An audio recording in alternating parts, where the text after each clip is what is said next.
መልካምነቱና ስነ ምግባሩ በተቃራኒ በህዝቡ ዘንድ ተቀባይነት የሌለው አስነዋሪ አለባበስና ልብሱን በአደባባይና በቴሌቪዥን ቀጥታ ስርጭት የታይታ 5 እጣዎችንና በመውሰድ በቁጥጥር በዋለ የወንጀል ምርመራ እየተመረመረ ነው።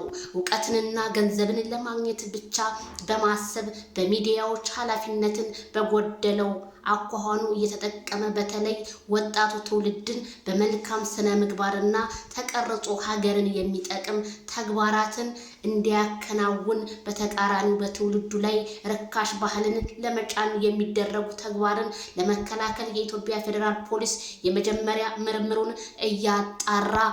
እያጣራ እንደሚቀጥል እያስታወቀ ይገኛል። አዶናይ ብርሃን እንግዲህ ስግጥ ፍምስ በሚለው ይሄ ስግጥ ፍምስ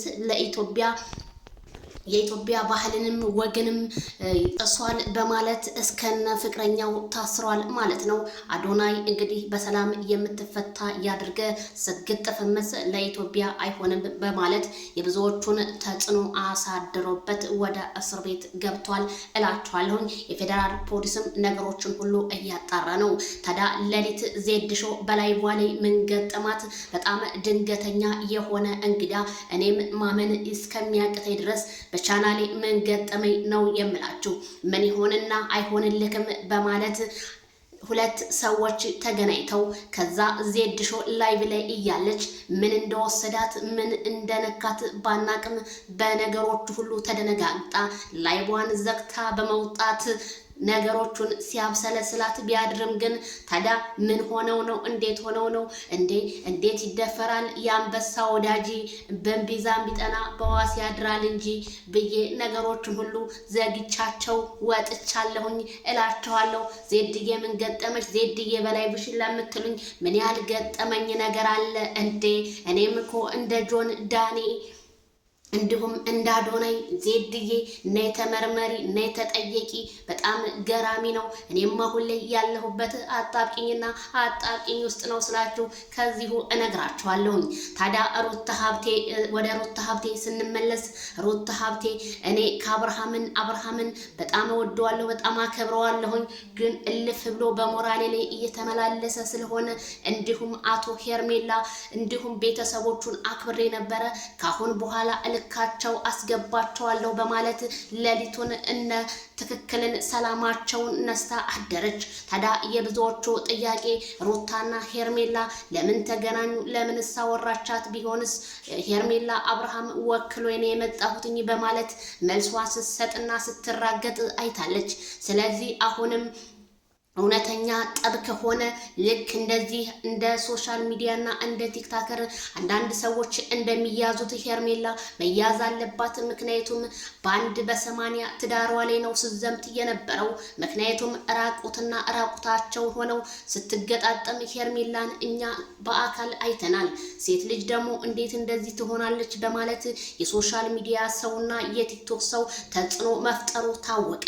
ግን እኔ አስረግጬ ልንገራችሁ አብርሃም ታደሰን ለመጣል በየቲክቶኩ የዘቀዘቃችሁና ያልሆነውን እንደዚህ አድርጓል እያላችሁ ባልባሌ ቦታ የምታወሩ ሴቶች ብትጠነቀቁ ይሻላችኋል። ምክንያቱም በያላችሁበት የዓለም ዳርቻ በያላችሁበት አገር እስቴት ስለዚህ አሁን ህጉ በጣም ጠብቋል። የሰውን ስም ያልሞተውን ሞተ ብላችሁ ለምትዘግቡ ሁሉ ጥንቃቄ ብታደርጉ እንደኔ መልካም ነው እላለሁኝ። ምክንያቱም አብርሃም ታደሰ በጣም ታዋቂ ፌመሱ ዛሬም ገና ነው ስሙ በቲክቶክ እንዳልሆነ አድርገው የሩታ አድናቂዎች ነን በማለት ዘግዝቀው እያቀረቡት ነው። ይሄ ማለት የሩታ አድናቂዎች ወይም የሩታ እህቶች ሳትሆኑ እናንተ ዝም ብላችሁ እንደወረዳችሁ ናችሁ። ሩታ ለሰው ልጅ ሪስፔክት ያላትና ለሰው ልጅ ክብር ያላት ሴት በመሆኗና በስነ ስርዓት የሰው ልጅ ባነጋገር የምትመልስ ናት።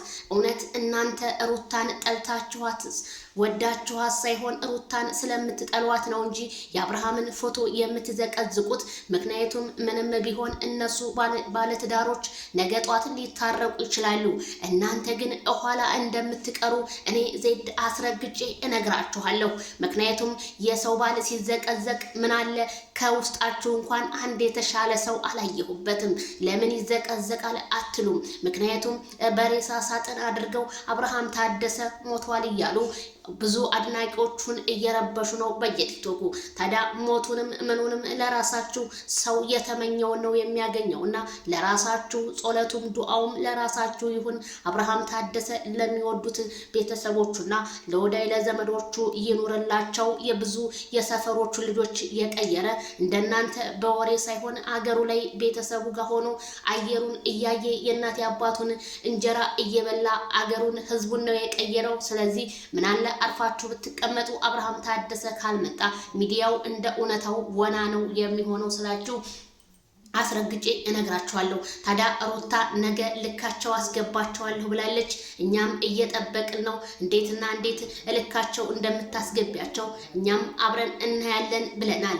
መብትሽ ነው ልክ ማስገባት፣ ምክንያቱም በባልሽ ላይ የሚንዘላዘልብሽን ሴት በህግም ማስያዝ ትችያለሽ። ከዚሁ አሳስባችኋለሁ። ታዲያ የሩታ ንግግር ግን እኔ በጣም ነው ያስፈራኝ። ዛሬ ትናንት እንደዛ ብላ ዛሬ ግን ምን ልትወስን እንደምትችል እስኪ አብረን ለማየት ያብቃን። እኔም ዝግጁ ነኝ፣ እናንተም ዝግጁ ሁኑ እላለሁኝ። ሄርሜላ የሜዳዋ አህያ ግን በቅርቡ ቀን እንደምትዋረጂ ባለሙሉ ተስፋ ነኝ። ትናንትና ሌሊት ከአብርሃም ጋር ራሱ ሪያክሽን ስታረጊ ግድ ካልሳምኩ ስትይ በቪዲዮ አይተንሻል ማለት ነው። ስለዚህ ራሷን ክብሯን ያረከሰችው አቶ ሄርሜላ ቤተሰብ የላትም ወይ እስከሚባል ደረጃ ድረስ ነው የደረሰችው። ስለዚህ ወንድ ልጅ ቢሆን ምንም ወንድ ልጅ ነው፣ ሴት ልጅ ግን እንደረከሰች